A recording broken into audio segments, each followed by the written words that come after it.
तो BBMKU वाले student, आज मैं आपको पढ़ाऊंगा क्या MDC फिलोसफी सेमेस्टर 1 वाले जो स्टूडेंट हैं उन लोग के लिए इंपॉर्टेंट वीडियो रहने वाला है।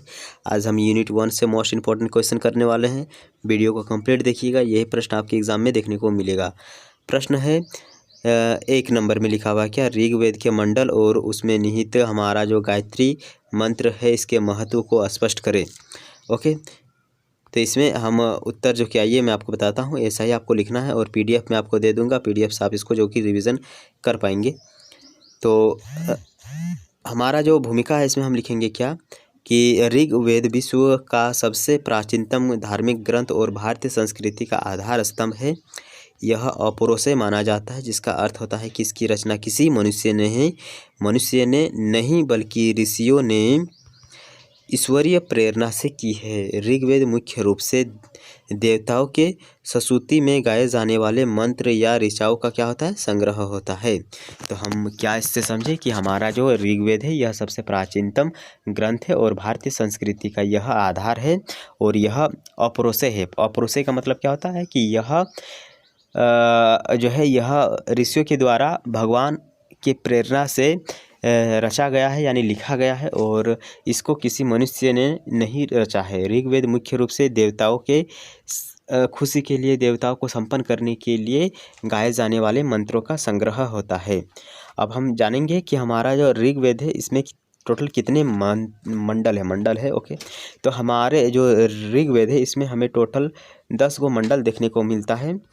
तो 10 गो मंडल में सबसे जो हम पहला याद करेंगे वो है प्राचीन मंडल। प्राचीन मंडल कौन कौन सा, प्राचीन मतलब होता है पुराना मंडल। तो हमारा जो मंडल 2 है और जो मंडल 7 है इसके बीच जितना भी मंडल देखने को मिलेगा, यानी मंडल 2, 3, 4, 5, 6 और 7, इन सब मंडलों को हम कहते हैं प्राचीन मंडल, क्योंकि यह सबसे प्राचीन यानी पुराना मंडल है।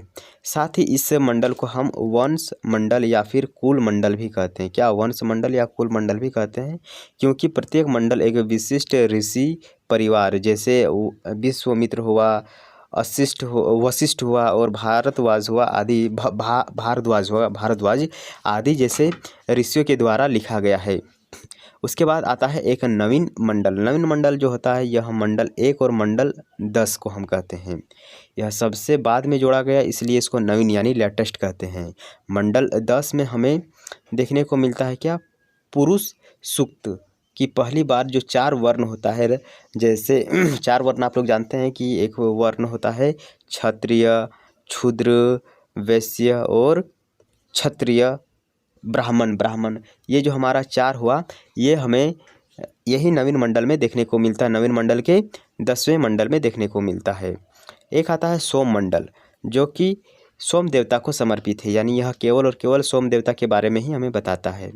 अगला है कुल सामग्री। पूरे ऋग्वेद में हमें टोटल जो देखने को मिलता है सूक्त, वो है 1028। कितना, 1028, और जो ऋचाओं की संख्या है वो है 10,580। अब आइए जानते हैं अगला जो हमारा गायत्री मंत्र है इसका परिचय और स्थान।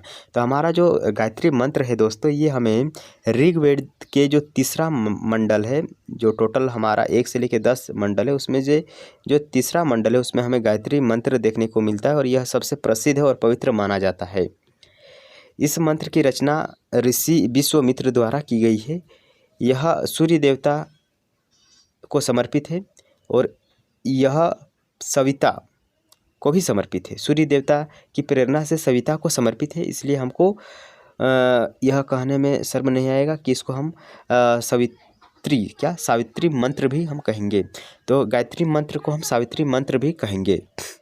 अगला है गायत्री मंत्र का आध्यात्मिक और धार्मिक महत्व। आखिर हमारा गायत्री मंत्र का महत्व क्या है? तो हमारा जो गायत्री मंत्र है यह बुद्धि का शोधन है, यानी हम जब गायत्री मंत्र का जाप करते हैं तो हमें परमात्मा का ध्यान करते हैं और हमारी बुद्धि को सन्मार्ग की ओर प्रेरित करता है, यानी हमें बुद्धि की अनुभूति होती है, बुद्धि हमें मिलता है जब हम गायत्री मंत्र को उच्चारण करते हैं। अगला है सार्वभौमिक प्रार्थना। यह मंत्र किसी व्यक्ति विशेष के लिए नहीं बल्कि सामूहिक बुद्धि के विकास की प्रार्थना करता है, जो वसुदेव कुटुंबकम की भावना को पुष्टि करता है। यानी हमारा जो गायत्री मंत्र है यह पूरे विश्व को एक परिवार जैसा मानता है, हमें कहता है कि हमें एक परिवार के जैसा रहना है। अगला है वेदों का सार। जो हमारे पास 4 वेद है, 4 वेद ऋग्वेद, सामवेद, यजुर्वेद, अथर्ववेद, ये जो 4 वेद है ये हमें गायत्री मंत्र का वेद माता हम भी कहते हैं। माना जाता है कि चारों वेद का जो आध्यात्मिक निचोड़ है वो हमें गायत्री मंत्र में देखने को मिलता है। यानी हम जब गायत्री मंत्र को पढ़ेंगे ना तो हम उन चारों फिर वेदों के बारे में अच्छा से जानकारी प्राप्त कर सकते हैं। हम एक एक करके ना पढ़ें बल्कि हम केवल और केवल अगर गायत्री मंत्र को पढ़ लेते हैं तो हमें फिर उन सब वेदों के बारे में, 4 वेदों के बारे में अच्छा से जानकारी मिल सकती है। इसीलिए हम कहते हैं कि यह वेदों का निचोड़ है। अगला है सांस्कृतिक एकता। प्राचीन काल से ही उपनयन संस्कार और संध्या वंदन में इन मंत्र का जाप अनिवार्य रहा है। इसने भारतीय समाज को एक वैचारिक सूत्र में पिरोया है।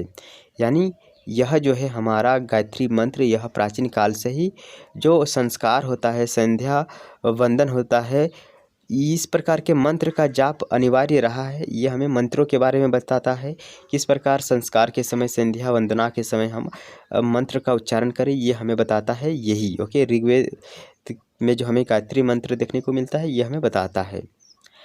निष्कर्ष इसमें देखेंगे क्या, ऋग्वेद के मंडल ना केवल ज्ञान के अव्यवस्थित वर्गीकरण को दर्शाता है बल्कि हमारा जो गायत्री मंत्र है यह महान सूत्रों के माध्यम से मानवता को अंधकार से प्रकाश की ओर लाने का भी हमें एक रास्ता दिखाता है। अगला प्रश्न है हमारे पास, जैन धर्म में वर्णित संहिता और अपगृह ग्रह के सामाजिक महत्व को बताइए। ओके दोस्तों, आई होप कि आप लोग को समझ में आ गया होगा। अगर समझ में नहीं आया है तो मैं फिर से और एक बार आप लोग को जो कि क्वेश्चन पढ़ के बताता हूँ। प्रश्न क्या कर रहा है, जैन धर्म में वर्णित संहिता, क्या जैन धर्म में वर्णित लिखा हुआ है जो संहिता और अपरिग्रह के सामाजिक महत्व को बताइए कि आखिर उसका क्या महत्व है। तो जैन धर्म में संहिता और अपरिग्रह का सामाजिक महत्व, आखिर उसका महत्व क्या है। तो यह अहिंसा का सामाजिक महत्व, यह हमें अहिंसा यानी लड़ाई झगड़ा ना करने के बारे में बताता है। जैन धर्म में संहिता का अर्थ केवल किसी की हत्या ना करना बल्कि मन, वचन और कर्म से भी किसी को कष्ट ना पहुंचाना होता है। जैन धर्म के जो लोग होते हैं वह खेती नहीं करता है, क्योंकि उन लोग का मानना होता है कि खेती करेंगे तो जो हमारा पोषक तत्व जो होता है, तो भाई बार बार जो कि हमें पॉज करना पड़ रहा है, पता नहीं यार, थोड़ा सा सपोर्ट करे। एक साउंड प्रूफ में घर चाहिए ताकि मैं आप लोग के लिए अच्छा से समझा सकूं। मैं इतना स्पीड आप लोग को यूँ इसलिए पढ़ा रहा हूं क्योंकि भाई बार बार लोग आ रहा है, पार हो रहा है, तो मैं चाहता हूं कि आप लोग को जल्दी से क्वेश्चन को एक बार दिखा दूं, फिर मैं क्लास को यहीं पे ऑफ कर दूं। नहीं तो फिर आप हमें देख सकते हैं, आवाज़ देख सकते हैं। प्रीवियस जो वीडियो है हमारा चैनल में अपलोड है, उसको एक बार जाके आप ध्यान से देखिएगा तो आपको पता चलेगा कि मैं कितना विश्लेषण के साथ, कितना सटीक से मैं आपको पढ़ाता हूं। बट थोड़ा सा प्रॉब्लम है जिस कारण हम उतना अच्छा से पढ़ा नहीं पा रहा हूं। ओके, वैसे ज्ञान का भंडार तो सभी के पास होता है, बट वैसा परिस्थिति के अनुसार वो ढल नहीं पाता है। तो हमारा जो जैन धर्म है यह ना केवल हत्या करता है बल्कि मन, वचन और कर्म से भी किसी को कष्ट ना पहुंचाने की बात करता है। इसमें पहला महत्व है सद्भावना और सह अस्तित्व।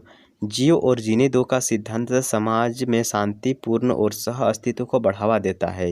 यदि समाज का प्रत्येक व्यक्ति अहिंसा का पालन करे तो युद्ध, घृणा और अहिंसा स्वतः ही समाप्त हो जाएगी। बट ऐसा हमारे समाज में देखने को नहीं मिलता है। सब बोलता है कि मैं रंगदार हूँ। ऐसा नहीं करना चाहिए, सभी को अहिंसा का पालन करना चाहिए। अगला है प्राणी मात्र के प्रति करुणा। प्राणी मात्र के प्रति करुणा। जैन अहिंसा केवल मनुष्य तक सीमित नहीं बल्कि पशु, पक्षियों और सूक्ष्म जीवों के प्रति भी दया भाव रखता है। केवल मनुष्य नहीं बल्कि पशु, पक्षी, जो कीड़ा मकोड़ा होता है उसके प्रति भी वह दया भाव रखता है। जैन धर्म के लोग खेती नहीं करता है क्योंकि उनका मानना होता है कि अगर हम खेती करेंगे तो जो खेत में सूक्ष्म तत्व है, सूक्ष्म तत्व नहीं, सूक्ष्म जीव है, उसका मृत्यु हो सकता है। इसीलिए उन लोग खेती नहीं करता है, उन लोग सिर्फ बिजनेस करता है। तो दया भाव रखता है, इससे पारिस्थितिकी तंत्र के संरक्षण में मदद मिलती है। अगला है अनेकांतवाद और वैचारिक सिद्धांत। वैचारिक स्तर पर अहिंसा का अर्थ है दूसरे के विचारों का सम्मान करना, यह समाज में असहिष्णुता को कम कर आपसी संवाद और लोकतंत्र को मजबूत करता है। ओके, लोकतंत्र को मजबूत करता है और आपसी संवाद करता है। अगला है अपरिग्रह का महत्व। अपरिग्रह का अर्थ होता है आवश्यकता से अधिक वस्तुओं का संचय ना करें। अपरिग्रहता का मतलब क्या होता है? आवश्यकता से अधिक वस्तुओं का संचय ना करें। ओके, तो हम लोग क्या सोचते हैं कि हम 4 गो गाड़ी खरीदेंगे, 5 गो गाड़ी खरीदेंगे।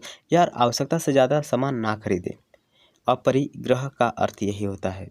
ओके, तो आर्थिक समानता, समाज में गरीबी और अमीरी के बीच की खाई का मुख्य कारण संसाधनों का असमान संचय होता है। यानी लोग असमान, जो बहुत ही ज़्यादा सामान होता है अपने पास रखता है, गरीब के पास कम होता है। इस प्रकार हमें एक समाज में गरीब अमीरी के खाई ज़्यादा ही देखने को मिलता है। अपरिग्रह व्यक्ति को अपनी ज़रूरतों को सीमित करने के लिए क्या करता है? प्रेरित करता है, जिससे समाज में संसाधनों का वितरण अधिक न्यायपूर्ण होता है। ओके, अगला है उपभोगवाद पर नियंत्रण। वर्तमान समय में बढ़ते हुए उपभोगवाद और लालच ने पर्यावरण को नुकसान पहुंचाया है। अपरिग्रह का पालन करने से प्राकृतिक संसाधनों का दोहन कम होता है। तो अगर हम अपरिग्रह का पालन करें तो प्राकृतिक संसाधन जो है उसका दोहन कम होगा, क्योंकि लोग आवश्यकता से ज़्यादा संसाधन अपने पास नहीं रखेंगे। अगला है हमारे पास मानसिक शांति और अपराध में कमी। चोरी, भ्रष्टाचार और जमाखोरी जैसे अपराधों की जड़ परिग्रह यानी ग्रह की संग्रह की प्रवृत्ति है। जब व्यक्ति अपरिग्रह को अपनाता है तो समाज में संतोष का भाव जगता है और संघर्ष कम होता है। ओके, इतना हमें याद रखना है। निष्कर्ष क्या है? जैन दर्शन में ये 2 सिद्धांत आधुनिक समाज की प्रमुख समस्याओं जैसे हिंसा, असहिष्णुता और आर्थिक असमानता का समाधान प्रस्तुत करते हैं। अहिंसा समाज को प्रेम से जोड़ती है, जबकि अपरिग्रह समाज को त्याग और संतोष की ओर ले जाता है। इन सिद्धांतों का पालन एक स्वस्थ, न्यायपूर्ण और टिकाऊ समाज के निर्माण के लिए अनिवार्य है। ओके, तो अगर हमें एक टिकाऊ समाज चाहिए तो फिर हमें ये 2 सिद्धांतों का पालन करना चाहिए। अगला प्रश्न है और काफ़ी इम्पोर्टेंट प्रश्न है, एक बार इसको ध्यान से पढ़ेंगे। लिखा हुआ क्या है? बुद्ध के कार्य कारण सिद्धांत का संक्षेप में हमें क्या करना है? परिचय देना है। ओके, तो इसको हम यहाँ से आपको बताऊंगा। पहले अर्थ और परिचय से बताऊंगा, अर्थ और परिचय से। परिचय यानी परिभाषा से। तो एक हमारे पास वाक्य है, उसका नाम क्या है?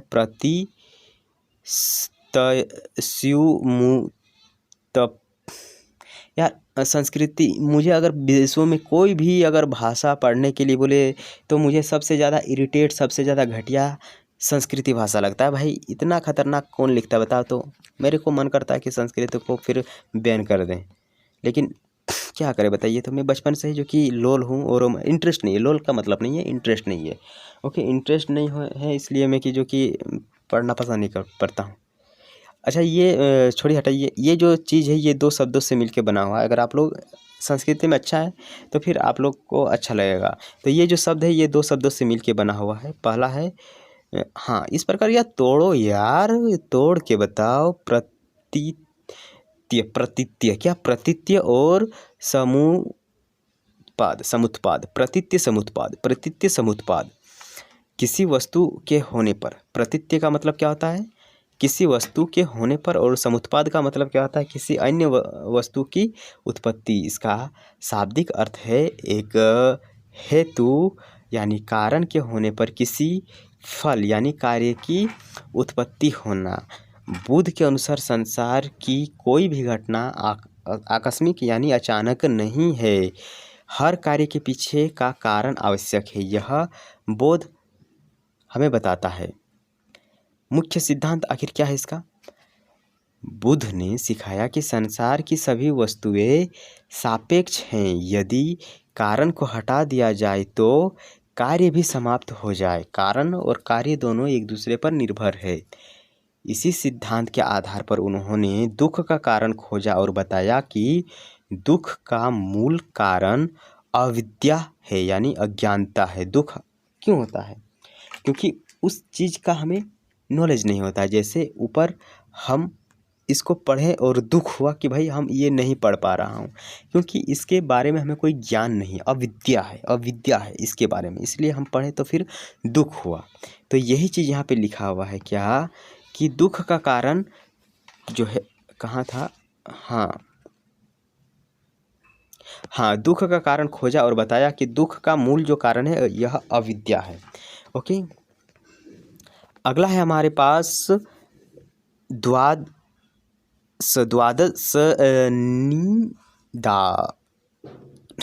निदान मतलब क्या होता है, कम करना, हटाना। 12 कड़िया है इसका, हम इसको पढ़े थे क्या, प्रत्यय असमुत्पाद को समझाने के लिए बुद्ध ने 12 कड़ियों का एक चक्र बताया है, जिसे हम भव चक्र भी कहते हैं। ये कड़ियाँ कुछ इस प्रकार है। पहला है अविद्या, संस्कार, विज्ञान, मान, नाम रूप, षडायतन, स्पर्श, वेदना, तृष्णा, उपादान, भव, जाति, जरा मरण। ओके, महान दार्शनिक एक हुआ, उसने बताया क्या, दार्शनिक महत्व, यार मेरा दिमाग फट रहा है, जब मैं अच्छा से नहीं पढ़ाता हूँ ना, एक इंटरेस्ट होता है पढ़ाने का, एक इंटरेस्ट होता है जो कि हमें मज़ा नहीं आ रहा है। ओके, तो मैं चाहता हूँ कि इसको आप स्क्रीनशॉट एक बार मार लीजिए, क्योंकि क्यों यार टाइम पास करूँ, आप लोग को एक बार पढ़ लीजिएगा इसको। ओके, तो आप ज़रूर इसको डिसलाइक भी कर सकते हैं, मैं ज़रूरी नहीं समझता हूँ कि आप इस वीडियो को लाइक करें, सब्सक्राइब करें। वैसे सब्सक्राइब आप कर सकते हैं, क्योंकि भाई एक वीडियो से आप ये डिसीजन नहीं ले सकते हैं कि मैं कैसा पढ़ाता हूँ। मैं स्वयं बोल रहा हूँ कि आज जो कि मुझे पढ़ाने का मन नहीं है, और ना ही मैं आपको अच्छा से आज मैं समझा पाया हूँ।